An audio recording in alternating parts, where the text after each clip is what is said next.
ನಮಸ್ತೆ ಎಲ್ಲರಿಗೂ. ಪ್ರಸ್ತುತ ಈ ಸಾಮಾಜಿಕ ಜಾಲತಾಣದಲ್ಲಿ ಅತಿ ಹೆಚ್ಚು ಚರ್ಚೆ ಆಗುತ್ತಿರುವ ವಿಚಾರ ಜನಿವಾರ. ವಿಷಯ ಮಾತಾಡಬೇಕೋ ಬೇಡೋ ಅಂತ ತುಂಬ ಆಲೋಚನೆ ಮಾಡಿದೆ, ಮಾತಾಡಲೇಬೇಕನ್ನಿಸ್ತು. ನನ್ನೊಂದು ಇಂಟ್ರೊಡಕ್ಷನ್ ಮಾಡ್ತಿದ್ದೆ. ನಾನೊಂದು ಬ್ರಾಹ್ಮಣ ಸಂಪ್ರದಾಯದಲ್ಲಿ ಕುಲದಲ್ಲಿ ಹುಟ್ಟಿದವಳು, ಸ್ಥಾನಿಕ ಬ್ರಾಹ್ಮಣರು ನಾವು. ಅದ್ವೈತ ಸಂಪ್ರದಾಯ ಫಾಲೋ ಮಾಡ್ತಿರೋರು ಶಂಕರಾಚಾರ್ಯರು ನಮ್ಮ ಗುರುಗಳು, ಶೃಂಗೇರಿ ನಮ್ಮ ಮೂಲ ಮಠ. ತಂದೆ ಮನೆಯಾಗಲಿ ತಾಯಿ ಮನೆಯಾಗಲಿ ಎರಡು ಕಡೆಯವರು ತುಂಬ ಸಂಪ್ರದಾಯಸ್ಥರು. ಅತಿ ಶಾಸ್ತ್ರ, ಮಡಿ, ದೇವಸ್ಥಾನದ ಕೆಲಸ, ಪೂಜೆ ಪುರಸ್ಕಾರ ಇದೆಲ್ಲ ಮಾಡ್ಕೊಂಡು ಬಂದವರು. ನನ್ನ ತಂದೆಯವರು ಸ್ವಲ್ಪ ವಿಭಿನ್ನವಾಗಿ ಅವರಿಂದ ದೂರವಿದ್ದು ಒಂದು ಸಣ್ಣ ಅಂಗಡಿ ಹಾಕಿ ಒಂದು ಬಿಸ್ನೆಸ್ ಮಾಡ್ತಾ ಇದ್ದವರು. ಅದೇ ಸಂಪ್ರದಾಯದಲ್ಲಿ ಬೆಳೆದು ಮಕ್ಕಳಿಗೂ ಕೂಡ ಒಳ್ಳೆ ವಿದ್ಯಾಭ್ಯಾಸ ಕೊಟ್ಟು ಸಂಪ್ರದಾಯ ಆಚಾರ ವಿಚಾರಗಳು ಏನಿದ್ರು ಅದು ಮನೆಯೊಳಗೆ ಮಾತ್ರ. ಆದರೆ ಹೊರಗಿನ ಜಗತ್ತಿಗೆ ಬರುವಾಗ ಒಂದೇ ಜಾತಿ, ಒಂದೇ ಮತ, ಒಂದೇ ಧರ್ಮ ಮನುಷ್ಯನಿಗೆ. ನಾರಾಯಣ ಗುರುಗಳ ತತ್ವಗಳನ್ನು ನಮಗೆ ಕಲಿಸಿ ಎಲ್ಲರನ್ನೂ ಪ್ರೀತಿಸಲು ಒಂದು ಸಹಾಯ ಮಾಡುವ ಒಂದು ಮನೋಭಾವನೆ ಎಲ್ಲ ಬಂದಿದ್ದು ನನ್ನ ತಂದೆಯವರಿಂದ. ತಾಯಿ ಕೂಡ ಅಷ್ಟೇ. ತಂದೆಯನ್ನು ಹೇಳಿಕೊಟ್ರ ಮಾರ್ಗವನ್ನು ತಾಯಿ ಸಹ ಎಲ್ಲರನ್ನೂ ಪ್ರೀತಿಸಲು ಮಾತ್ರ ಕಲಿಸಿದ್ದು. ತಾಯಿ ಯಾರನ್ನೂ ದ್ವೇಷ ಮಾಡೋದು ನಾನು ನೋಡೇ ಇಲ್ಲ. ಮನೆಯಲ್ಲಾಗಲಿ ಹತ್ತಿರದ ಸಂಬಂಧಿಕರನ್ನಾಗಲಿ ಯಾರನ್ನು ಕೂಡ ತುಂಬ ಎಲ್ಲರಿಗೂ ಪ್ರೀತಿ ಅಮ್ಮ ಎಂದರೆ. ಈ ಥರ ಒಂದು ವ್ಯವಸ್ಥೆಯಲ್ಲಿ ಬೆಳೆದವಳು ನಾನು. ನನ್ನ ಆಚಾರ ಸಂಪ್ರದಾಯ ಏನಿದ್ರು ನನ್ನ ಮನೆಯೊಳಗೆ ಮಾತ್ರ. ಮನೆಯಿಂದ ಹೊರಗೆ ಬರುವಾಗ ನಾನೊಬ್ಬಳು ಮನುಷ್ಯಳು, ಮಾನವೀಯತೆ, ಮಾನವ ಧರ್ಮ, ಇದಿಷ್ಟೇ ಧರ್ಮ ನಂದು. ಆದರೆ ನಮ್ಮ ಸಂಪ್ರದಾಯವನ್ನು ನಾನು ಎಲ್ಲಿಯೂ ಬಿಟ್ಟುಕೊಟ್ಟಿಲ್ಲ ಇಲ್ಲಿವರೆಗೆ. ಏನು ಆಚಾರ ವಿಚಾರಗಳದ್ದು ಮಾಡಬೇಕಿತ್ತೋ ಅದು ಮಾಡ್ತಾನೆ ಬಂದಿದ್ದೀವಿ. ಆದರೆ ಅದು ಪ್ರದರ್ಶನಕ್ಕಲ್ಲ, ನನ್ನ ಮನಸ್ಸಿನ ನೆಮ್ಮದಿಗೆ, ನನ್ನ ಹಿರಿಯರಿಂದ ಬಂದ ಒಂದು ಆಚರಣೆ ವಿಚಾರಣೆ ಸಂಪ್ರದಾಯಗಳನ್ನು ನಾವು ಎಲ್ಲ ಮಕ್ಕಳು ಕೂಡ ಪಾಲಿಸ್ತಾ ಬಂದೀವಿ. ನಮ್ಮ ನೆಕ್ಸ್ಟ್ ಜನ್ರೇಷನ್ಗೂ ಅದನ್ನು ತಿಳಿಸುವ ಆದಷ್ಟು ಪ್ರಯತ್ನಗಳನ್ನು ನಾವು ಮಾಡ್ತಾಯಿದ್ದೀವಿ. ಆದರೆ ಎಲ್ಲಿ ಕೂಡ ನಾವು ಜಾತಿ ವಿಚಾರದಲ್ಲಿ ಭೇದ ಭಾವ ಮಾಡೋದಾಗಲಿ, ಅವರನ್ನು ಒಂಥರ ಬೇರೆ ಅಸ್ಪೃಶ್ಯ ಥರ ನೋಡೋದು ಆ ಥರ ಮಾಡೇ ಇಲ್ಲ, ಮಾಡೋದೂ ಇಲ್ಲ. ಯಾಕಂದರೆ ನನಗೆ ತುಂಬ ಅನುಭವ ಆಗಿದೆ. ಚಿಕ್ಕ ಹುಡುಗಿಯಾಗಿರುವಾಗಲೇ ನನ್ನ ಅಜ್ಜಿ ಮನೆಯವರು ತುಂಬ ಸಂಪ್ರದಾಯಸ್ಥರು. ಬೇರೆ ಜಾತಿಯವರು ಬಂದರೆ ಮನೆಯ ಹೊರಗಡೆನೇ ಕೂತ್ಕೊಳ್ಳೋದು. ಗೆರಟೆಯಲ್ಲಿ ಚಹಾ ಕೊಡೋದು ನೋಡಿದ್ದೀನಿ ನಾನು. ಗೆರಟೆಯಲ್ಲಿ ಪಾತ್ರೆ ಕೂಡ ಮುಟ್ಟಕ್ಕೆ ಬಿಡೋಲ್ಲ. ಬಂದವರು ಏನಾದರೂ ಕುಡಿದ್ರೆ ಅದನ್ನು ತೊಳೆದು ಅಲ್ಲಿ ಉಲ್ಟ ಹಾಕಿ ಹೋಗಬೇಕಿತ್ತು. ಮತ್ತು ನಾವು ನೀರು ಹಾಕಿ ತೆಗಿತಿದ್ವಿ.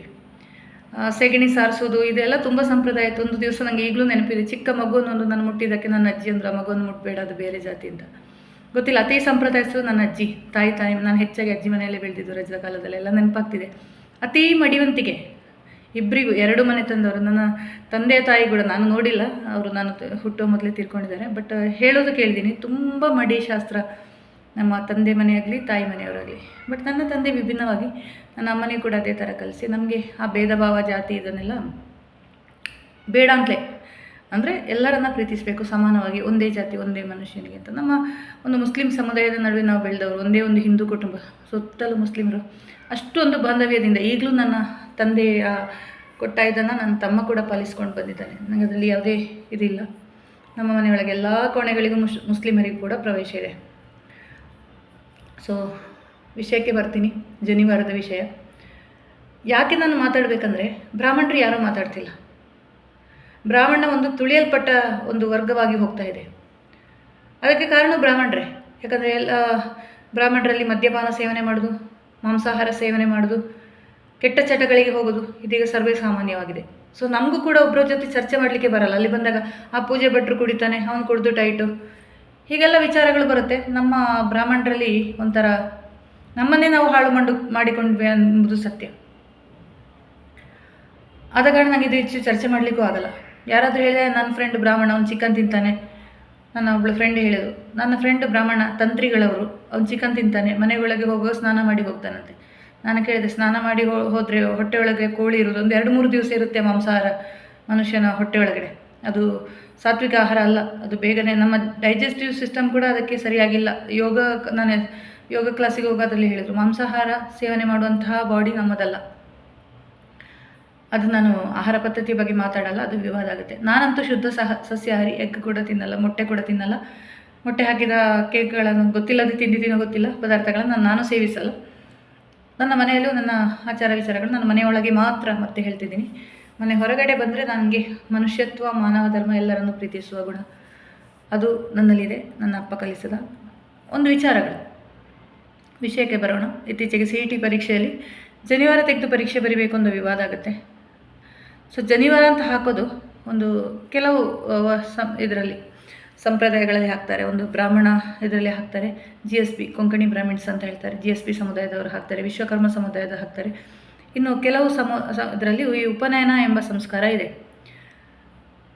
ಒಬ್ಬ ನಮ್ಮ ಸಂಸ್ಕಾರದಲ್ಲಿ ಷೋಡಶ 16 ಸಂಸ್ಕಾರಗಳಿವೆ.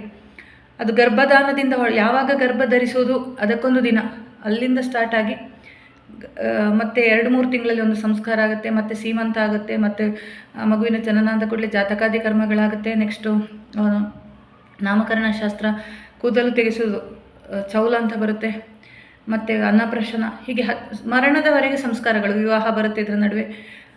ಎಲ್ಲ ಸಂಸ್ಕಾರಗಳನ್ನು 16 ಸಂಸ್ಕಾರಗಳನ್ನು ಒಬ್ಬ ಮನುಷ್ಯ ಮಾಡಬೇಕಾಗತ್ತೆ. ಒಂದು ಬ್ರಾಹ್ಮಣ ಸಂಪ್ರದಾಯದಲ್ಲಿ ಹುಟ್ಟಿದ ಮೇಲೆ ಷೋಡಶ ಸಂಸ್ಕಾರಗಳನ್ನು ಮಾಡ್ತಾರೆ. ಅದರಲ್ಲಿ ಕೆಲವೆಲ್ಲ ಈಗ ಮಾಡೋದಿಲ್ಲ, ಅನುಕೂಲ ಶಾಸ್ತ್ರವಾಗಿ ಮಾಡ್ತಾರೆ. ಅದರಲ್ಲಿ ಒಂದು ಪದ್ಧತಿ ಉಪನಯನ ಅಂತ. ಇದು ಗಂಡು ಮಕ್ಕಳಿಗೆ ಬ್ರಾಹ್ಮಣ ಸಮುದಾಯದ, ನಾನು ಜನರಲ್ ಆಗಿ ಹೇಳೋದು ಬ್ರಾಹ್ಮಣ ಸಮುದಾಯಕ್ಕೆ, ಉಳಿದ ಯಾರೆಲ್ಲ ಉಪನಯನ ಮಾಡ್ತಾರೆ ಅವರಿಗೆ ಸ್ವಲ್ಪ ಇದರ ಬಗ್ಗೆ ಅರಿವಿರಲಿ ಅಂತ ಉಪನಯನ ಅಂತ ಒಂದು ಸಂಸ್ಕಾರ ಮಾಡ್ತಾರೆ. ಇದು ಹೆಚ್ಚಾಗಿ 7 ವರ್ಷದಿಂದ 11 ವರ್ಷದ ಒಳಗೆ ಮಾಡ್ತಾರೆ.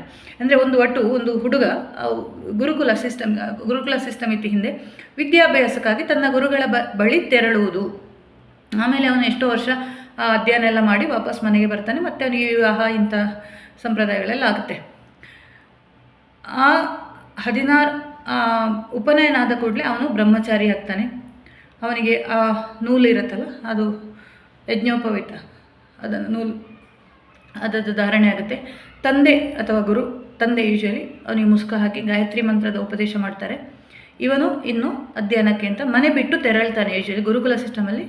ಮತ್ತು ಅವರು ಗುರುಗಳ ಹತ್ರ ಆಶ್ರಮದಲ್ಲಿ ಇದ್ದುಕೊಂಡು ಮಕ್ಕಳು ಅವರ ಗುರುಗಳ ಸೇವೆ ಮಾಡಿಕೊಂಡು, ನೀವು ಅದು TV ಯಲ್ಲೆಲ್ಲ ನೋಡಿರ್ಬೋದು, ರಾಮಾಯಣ ಮಹಾಭಾರತ ಇಂಥ ಇದರಲ್ಲಿ ನೋಡಿರ್ಬೋದು, ಕಲಿತಾರೆ. ಇವಾಗ ಗುರುಕುಲ ಸಿಸ್ಟಮ್ ಇಲ್ಲ, ಮನೆಯಲ್ಲೇ ಮಕ್ಕಳು. ಆದರೆ ಆ ಉಪನಯನ ಅಂತ ಹೇಳುವ ಸಂಸ್ಕಾರ ಒಂದು 7ರಿಂದ 11 ವರ್ಷದೊಳಗೆ ಮಾಡಿದರೆ ಉತ್ತಮ. ನನ್ನ ತಮ್ಮನಿಗೆ ಸ್ವಲ್ಪ ಲೇಟ್ ಆಗಿತ್ತು, ಅವನಿಗೆ 14 ವರ್ಷ ಆಗಿತ್ತು ಆಗುವಾಗ. ಆಮೇಲೆ ಅವನೇನು ಮಾಡ್ತಾನೆ, ಅವನ ವಿಧಿವಿಧಾನಗಳು ಮತ್ತು ಗಾಯತ್ರಿ ಮಂತ್ರ 3 ಹೊತ್ತು 2 ಹೊತ್ತು ಸಂಧ್ಯಾ ವಂದನೆ, ಬೆಳಿಗ್ಗೆ ಮತ್ತು ಸಂಜೆ ಗಾಯತ್ರಿ ಮಂತ್ರಗಳು, ಮತ್ತು ಸ್ವಲ್ಪ ದೇವರ ಪೂಜೆ ಪುರಸ್ಕಾರಗಳು, ಊಟ ಮಾಡುವಾಗ ನೀರು ಸುತ್ತು ಕಟ್ಟೋದು, ಇಂಥ ಕೆಲವೊಂದು ಸಂಪ್ರದಾಯಗಳು ಅವರಿಗೆ ಬರುತ್ತೆ. ಈ ಬ್ರಹ್ಮಚಾರಿಗಳು ವಿಶೇಷವಾಗಿ ನಾಗಾರಾಧನೆಯಲ್ಲಿ ಬ್ರಹ್ಮಚಾರಿ ಆರಾಧನೆ ಅಂತಿದೆ. ಈ ಭಟುಗಳು ಆರಾಧಿಸಲು ಪಡ್ತಾರೆ. ಅವರಿಗೆ ದಾನ ಧರ್ಮ ಇದೆಲ್ಲ ಕೊಡುವ ಸಂಪ್ರದಾಯ ಇದೆ, ಬ್ರಹ್ಮಚಾರಿ ಅಂತಾರೆ. ಆವಾಗ ಏನು ಮಾಡ್ತಾನೆ ಈ ಹುಡುಗ ಬ್ರಹ್ಮಚಾರಿ, ವಟು ಅಂತ ಹೇಳ್ತೀವಿ. ಆ ವಟು ಭಿಕ್ಷೆ ಕೇಳ್ಕೊಂಡು ಹೋಗಬೇಕು ಅಂತ ಇದೆ. ಫಸ್ಟ್ ಮಾತೃ ಭಿಕ್ಷೆ, ಅಮ್ಮನಿಂದ ಭಿಕ್ಷೆ ಕೇಳಿಕೊಂಡು ನಾವು ಅದೇ ಭಿಕ್ಷೆ ಹಾಕ್ತೀವಿ. ಆ ವಟುವಿಗೆ ನಾವು ಏನಾದರೂ ಕೊಡೋದ್ರ ಜೊತೆ ಭಿಕ್ಷೆ ಅಂತೇಳಿ ಒಂದು ಅಕ್ಕಿ ಸ್ವಲ್ಪ ಇದು ಅವನು ಜೋಳಿಗೆಯಲ್ಲಿ ಹಾಕಿ ಅವನು ಗುರುಕುಲ ಸಿಸ್ಟಮಿಗೆ ಹೋಗೋದು, ವಿದ್ಯೆ ಕಲೀಲಿಕ್ಕೆ ಹೋಗೋದು ಅಂತ ಅರ್ಥ. ಅದು ಎಷ್ಟು ಜನರಿಗೆ ಇದರ ಸಂಪ್ರದಾಯ ಗೊತ್ತಿಲ್ಲ. ನಾವು ಉಪನಯನಕ್ಕೆ ಹೋಗ್ತೀವಿ, ಊಟ ಮಾಡಿ ಬರ್ತೀವಿ, ಬಟ್ ಆಚಾರ ವಿಚಾರಗಳನ್ನು ಸ್ವಲ್ಪ ನೋಡಿ. ಈಗ ಬೇರೆ ಜಾತಿಯವರಾಗಲು ಅವ್ರಿಗೆ ಕೊಲೀಗ್ಸ್ ಯಾರಾದರೂ ಇದ್ದರೆ ಉಪನಯನಕ್ಕೆ ಕರೀತಾರೆ, ಅಲ್ಲಿ ಸ್ವಲ್ಪ ನೋಡಿ ಅವರು ಏನು ಸಂಪ್ರದಾಯ ಮಾಡ್ತಾರೆ ಅಂತ. ತುಂಬ ಚಂದದ ಸಂಪ್ರದಾಯ ಅದು, ತುಂಬ ಶಾಸ್ತ್ರಗಳಿದೆ, ಅದು ಹೇಳೋದಿಲ್ಲ. ಯಾವುದಾದ್ರೂ ಉಪನಯನಕ್ಕೆ ಕಾರ್ಯಕ್ರಮ ಹೋದರೆ ನಾನು ವೀಡಿಯೋ ಮಾಡಿ ಹಾಕ್ತೀನಿ ಅದರ ಬಗ್ಗೆ. ಊಟ ಮಾಡುವಾಗಲೂ ಕ್ರಮ ಇದೆ, ಸುತ್ತು ಕಟ್ಟೋದು, ಅದು ಶಾಸ್ತ್ರ ಹೇಳೋದು ಎಲ್ಲ ಇದೆ. ತುಂಬ ಚಂದದ ಸಂಪ್ರದಾಯ ಅದು. ಆಮೇಲೆ ಅವನಿಗೆ ಜನಿವಾರ ಅಂತ ಬರುತ್ತೆ. ಅವನು ಆ್ಯಕ್ಚುಲಿ ಬ್ರಾಹ್ಮಣ ಅಂದರೆ ದ್ವಿಜ ಅಂತಲೇ 2 ಸಲ ಹುಟ್ಟು ಪಡೆದವನು ಅಂತ ಅರ್ಥ ಇದೆ ಅದಕ್ಕಿದೆ. ಸೊ ಈ ರೀತಿಯಲ್ಲಿ ಆ ಉಪನಯನ ಅಂತ ಒಂದು ಸಂಸ್ಕಾರ ಆಗಿದೆ. ಈಗ ಮದುವೆಯಷ್ಟು ಖರ್ಚು ಒಂದು ಉಪನಯನಕ್ಕಿದೆ, ಅಷ್ಟೇ ವಿಜೃಂಭಣೆಯಿಂದ ಆಚರಿಸ್ತಾರೆ. ಮತ್ತು ಅವನು ಒಟ್ಟು ಆಗ್ತಾನೆ. ಅದರಲ್ಲಿ ಕೇಶಮಂಡನ ಆಗುತ್ತೆ, ಅಂದರೆ ಕೂದಲೆಲ್ಲ ತೆಗಿತಾರೆ. ಒಂದು ಸಣ್ಣ ಜುಟ್ಟು ಮಾತ್ರ ಇಲ್ಲಿ ಇಟ್ಕೊಂಡು, ಹಿಂದುಗಡೆ ಚಿಕ್ಕ ಜುಟ್ಟು ಇಟ್ಕೊಂಡು ಕೂದಲು ಕೂಡ ಫುಲ್ ಬೋಳಿಸ್ತಾರೆ. ಮತ್ತು ಈಗ ಎಲ್ಲಿಯೂ ಮನೆ ಬಿಟ್ಟು ಹೋಗೋದಿಲ್ಲ, ಅಮ್ಮನ ಜೊತೆನೇ ಅಪ್ಪ ಅಮ್ಮನ ಜೊತೆ ಇರ್ತಾರೆ. ಯೂಶ್ವಲಿ ಉಪನಯನ ಆದ ಮಕ್ಕಳು ಗುರುಕುಲ ಸಿಸ್ಟಮ್ಗೆ ತೆರಳಿ ಅಲ್ಲಿ ವಿದ್ಯಾಭ್ಯಾಸ ಮಾಡಿ, ಅಲ್ಲಿ ಗುರುಗಳ ಸೇವೆಯನ್ನು ಮಾಡಿಕೊಂಡು ವಿದ್ಯೆಯನ್ನು ಕಲಿತು ಆಮೇಲೆ ಮರಳಿ, ಅದಕ್ಕೊಂದು ಶಾಸ್ತ್ರ ಇದೆ, ಮರಳಿ ಮನೆಗೆ ಬಂದು ಮತ್ತೆ ವಿವಾಹ ಅಂತ ಇದಕ್ಕೆ ಮುಂದುವರಿತಾನೆ. ಇದು ಜನಿವಾರ ಧರಿಸುವ ಮಹತ್ವ. ಮತ್ತು ಎಲ್ಲ ವರ್ಷಕ್ಕೊಮ್ಮೆ ಅದು ಚೇಂಜ್ ಮಾಡ್ತಾರೆ. ನೂಲ ಹುಣ್ಣಿಮೆ ದಿವಸ ಅದು ಚೇಂಜ್ ಮಾಡ್ತಾರೆ. ಜನಿವಾರ ಚೇಂಜ್ ಮಾಡುವ ಒಂದು ಕ್ರಮವೂ ಇದೆ.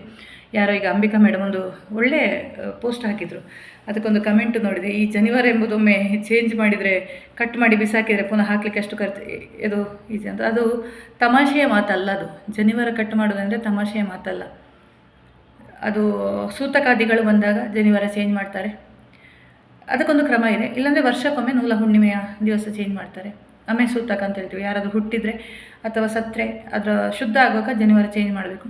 ತುಂಬ ಅದಕ್ಕೊಂದು ಕ್ರಮ ಇದೆ. ಒಟ್ರಾಶಿ ಜನಿವಾರ ಹಾಕ್ಲಿಕ್ಕೂ ಬಿಡೋಕೆ ಅಂಗಡಿಯಿಂದ ತೆಗೆದು ಹಾಕುವಂಥದ್ದಲ್ಲ. ಅದಕ್ಕೆ ಗಾಯತ್ರಿ ಮಂತ್ರಗಳು ಅದು ಇದು ಹೇಳಬೇಕು.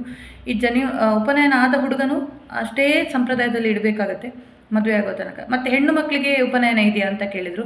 ಹೆಣ್ಣು ಮಕ್ಕಳಿಗೆ ನಮ್ಮ ಇದರಲ್ಲಿ, ನನಗೆ ಗೊತ್ತಿಲ್ಲ ಎಲ್ಲ ಇದರಲ್ಲಿ, ನಮಗೆ ಮದುವೆ ಟೈಮಲ್ಲಿ ಒಂದು ಉತ್ತರೀಯ ಅಂತ ಹಾಕ್ತಾರೆ, ಒಂದು ಸೀರೆಯನ್ನು ಜನಿವಾರ ಥರ ಹಾಕ್ತಾರೆ.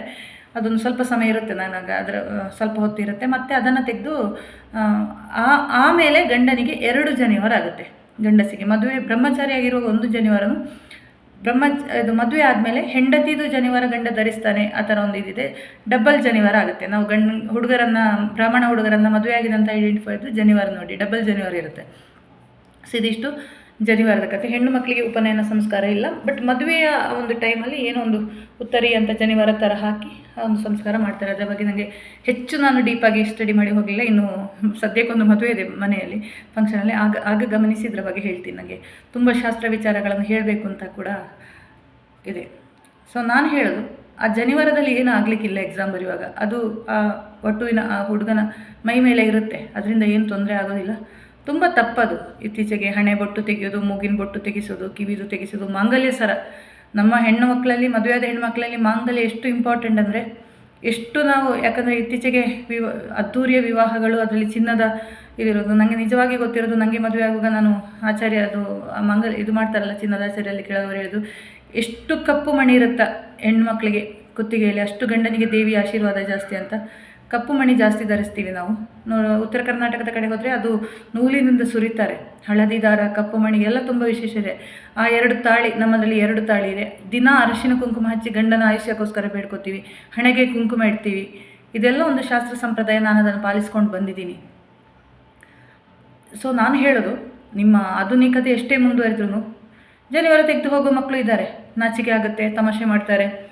ಈಗ ಬ್ರಾಹ್ಮಣರು ಒಂಥರ ಎಲ್ಲರಿಗೂ ಒಂದು ತುಳಿಯಲ್ಪಟ್ಟ ಒಂದು ಜಾತಿಯಾಗಿದೆ. ಮೀಸಲಾತಿಗಳಂತೂ ಇಲ್ಲ ಅಲ್ಲಂತೂ, ಎಲ್ಲ ಜನರಲ್ ಕ್ಯಾಟಗರಿ ಅಂದರೆ ತುಂಬ ಬೇಜಾರಾಗ್ತಿದೆ ನನಗೆ. ಈ ವಿಷಯ ನೆನಪರಾಗಿ ಬಂತು. ನನ್ನ ಅಕ್ಕನಿಗೆ ಒಂದು ಲೆಕ್ಚರ್ ಪೋಸ್ಟು ಸಿಕ್ಕಿತ್ತು ಕೇರಳದಲ್ಲಿ.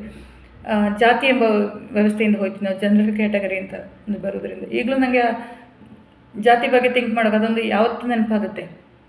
ಎಷ್ಟು ಭೇದ ಭಾವ ಮಾಡ್ತಾರೆ ಜಾತಿ ವಿಚಾರದಲ್ಲಿ ಅಂತ. ಇರಲಿ, ಏನಿದ್ರು ಆ ಜನಿವಾರ ಅಂತ ಹೇಳಿ ಆ ಮಗು ಒಂದು ಜಪ ತಪ ಮಾಡುವಾಗ ನಿಮ್ಗೆ ಗೊತ್ತಿರ್ಬೋದು. ನನಗೆ ತುಂಬ, ನೀವು ಬ್ರಾಹ್ಮಣರು ತುಂಬ ಕಲೀಲಿಕ್ಕೆ ಹುಷಾರು ಅಂತ ಏನಿಲ್ಲ, ತುಂಬ ಕಾನ್ಸಂಟ್ರೇಷನ್ ಜಾಸ್ತಿ ಇರುತ್ತೆ ಅವರಿಗೆ. ಆ ಬೆಳಗಿನ ಜಪ ತಪಗಳು, ದೇವರ ಪ್ರಾರ್ಥನೆ, ಇದರಿಂದ ಸ್ಟಾರ್ಟ್ ಆಗೋರ ಕರ್ಮಗಳಿಂದಾಗಿ ಆ ಮಗು ತುಂಬ ವಿದ್ಯಾವಂತನಾಗಿ ಬೆಳೀತಾನೆ. ಇವಾಗ ಎಷ್ಟು ಜನ ಫಾಲೋ ಮಾಡ್ತಾರೆ ಗೊತ್ತಿಲ್ಲ, ಎಷ್ಟು ಪೇರೆಂಟ್ಸ್ ಅದನ್ನು ಮಕ್ಕಳನ್ನು ಅದು ಫಾಲೋ ಮಾಡು ಅಂತ ಹೇಳ್ತಾರೆ ಗೊತ್ತಿಲ್ಲ. ಬಟ್ ಒಂದು ತುಂಬ ಚಂದದ ಸಂಪ್ರದಾಯ ಅದು. ಹೆಣ್ಮಕ್ಳಿಗಾಗಲಿ ಗಂಡು ಮಕ್ಕಳಿಗಾಗಲಿ ಅದು ಸಂಸ್ಕಾರ ಅಂತ ಹೇಳೋದು ಮನೆಯಿಂದ ಕಲಿಸಬೇಕು. ತಂದೆ ತಾಯಿಯರು, ಅಜ್ಜ ಅಜ್ಜಿಯಂದಿರು, ಮಾವಂದಿರು ಯಾರೆಲ್ಲ ಇರ್ತಾರೋ ಅವರು ಮಕ್ಕಳಿಗೆ ಚಿಕ್ಕ ಪ್ರಾಯದಲ್ಲೇ, ಆ ಮಕ್ಕಳು ಒಂದು 10 ವರ್ಷದವರೆಗೆ ಕಲಿತಾ ಬಂದರೆ ಮತ್ತು ಅದನ್ನು ಫಾಲೋ ಮಾಡ್ಕೊಂಡು ಹೋಗ್ತಾರೆ. ಅವರು ದಾರಿ ತಪ್ಪಿ ಎಲ್ಲಿಯೂ ಹೋಗಲ್ಲ. ಸೊ ನಾನು ಹೇಳೋದಿಷ್ಟೇ, ಯಾವುದೊಂದು ಸಂಪ್ರದಾಯ ಇದೆ ಅದನ್ನು ನಾನು ತುಂಬ ಅದನ್ನು ಬೇಡ. ಈಗ ಜನಿವಾರ ತೆಗೆಯೋ ಅಗತ್ಯ ಇಲ್ಲ. ಅಲ್ಲಿ ಮೂಗಿನ ಬೊಟ್ಟು, ಕಿವಿದು ಇದರಲ್ಲೆಲ್ಲ ಏನೂ ಆಗಲಿಕ್ಕಿಲ್ಲ. ಅಲ್ಲಿ ಸೂಪರ್ವೈಸರ್ ಇರ್ತಾರೆ, CCTV ಕ್ಯಾಮರಾ ಇರುತ್ತೆ. ಇದೆಲ್ಲ ತುಂಬ ತಪ್ಪು. ಅವರವರ ಸಂಪ್ರದಾಯಗಳನ್ನು ನಡೆಸ್ಕೊಂಡು ಹೋಗಲಿಕ್ಕೆ ಬಿಡಿ. ತುಂಬ ಚರ್ಚೆ ಆಗ್ತಿದೆ ವಿಪರೀತದ ಇದರಲ್ಲಿ, ಸೋಷಿಯಲ್ ಮೀಡಿಯಾದಲ್ಲಿ. ಅಂದರೆ ಜಾತಿಯನ್ನು ತುಳಿಯೋದು. ಮೊದಲೆಲ್ಲ ಮೇಲ್ಜಾತಿಯವರು, ನಾವೀಗ SC/ST ಏನಾದರೂ ಅಂದರೆ ಆಯಿತು, ಅಟ್ರಾಸಿಟಿ ಕೇಸು, ಹೇಳೋಂಗಿಲ್ಲ, ಜಾತಿ ಬಗ್ಗೆ ಮಾತಾಡೋಂಗಿಲ್ಲ. ಆದರೆ ಬ್ರಾಹ್ಮಣರಿಗೆ, ಮೇಲ್ಜಾತಿಯ ಕ್ಯಾಟಗರಿಗೆ ಏನು ಬೇಕಾದರೂ ಮಾತಾಡ್ಬೋದು. ಸೊ ಇದೊಂದು, ಅದೇ ನಾನು ಹೇಳೋದು, ಆದಷ್ಟು ಬ್ರಾಹ್ಮಣರು ಲೀಗಲಿ ಫೈಟ್ ಮಾಡಬೇಕು ಇದಕ್ಕೆ. ಬ್ರಾಹ್ಮಣರಲ್ಲೂ ಇದ್ದಾರೆ, ವಕೀಲರಿದ್ದಾರೆ. ಒಂದು PIL ಹಾಕಿ, ಪಬ್ಲಿಕ್ ಲಿಟಿಗೇಷನ್ ಹಾಕಿ PIL ಹಾಕಿ ಫೈಟ್ ಮಾಡಬೇಕು. ಲೀಗಲಿ ನಾವು ಫೈಟ್ ಮಾಡಬೇಕು. ನಮ್ಮತನವನ್ನು ನಾವು ಉಳಿಸ್ಕೋಬೇಕು. ಆದರೆ ಸಮಾಜದಲ್ಲಿ ಮತ್ತೊಮ್ಮೆ ಸಂದೇಶ ಹೇಳ್ತೀನಿ, ಸಮಾಜದಲ್ಲಿ ನಾವು ಎಲ್ಲ ಒಂದೇ ಜಾತಿ, ಒಂದೇ ಮತ, ಒಂದೇ ಧರ್ಮ. ಮನುಷ್ಯನಿಗೆ ಯಾವ ಧರ್ಮವನ್ನು, ನಮ್ಮ ಧರ್ಮವನ್ನು, ನಮ್ಮ ಆಚಾರ ವಿಚಾರವನ್ನು ಮನೆಯೊಳಗೆ ಮಾತ್ರ ಪಾಲಿಸಿ. ಹೊರಗೆ ಬಂದ ಕೂಡಲೇ ಅಲ್ಲಿ ಮಾನವೀಯತೆ, ಮಾನವ ಧರ್ಮ ಇದಿಷ್ಟೇ ಇರಬೇಕು. ಅಲ್ಲಿ ಜಾತಿ ವ್ಯವಸ್ಥೆಯಲ್ಲಿ ನೀನು ಕೀಳು ಜಾತಿ, ಮೇಲ್ಜಾತಿ ಅದು ಸಲ್ಲದು. ಇದಿಷ್ಟು ಹೇಳಿ ನನ್ನ ಈ ಒಂದು ವಿಡಿಯೋವನ್ನು ಇದು ಮಾಡ್ತೀನಿ. ಬಹಳಷ್ಟು ವಿಚಾರ ಇದೆ ಚರ್ಚೆ ಮಾಡಲಿಕ್ಕೆ. ಮುಂದಿನ ವಿಡಿಯೋದಲ್ಲಿ ಸಿಗೋಣ.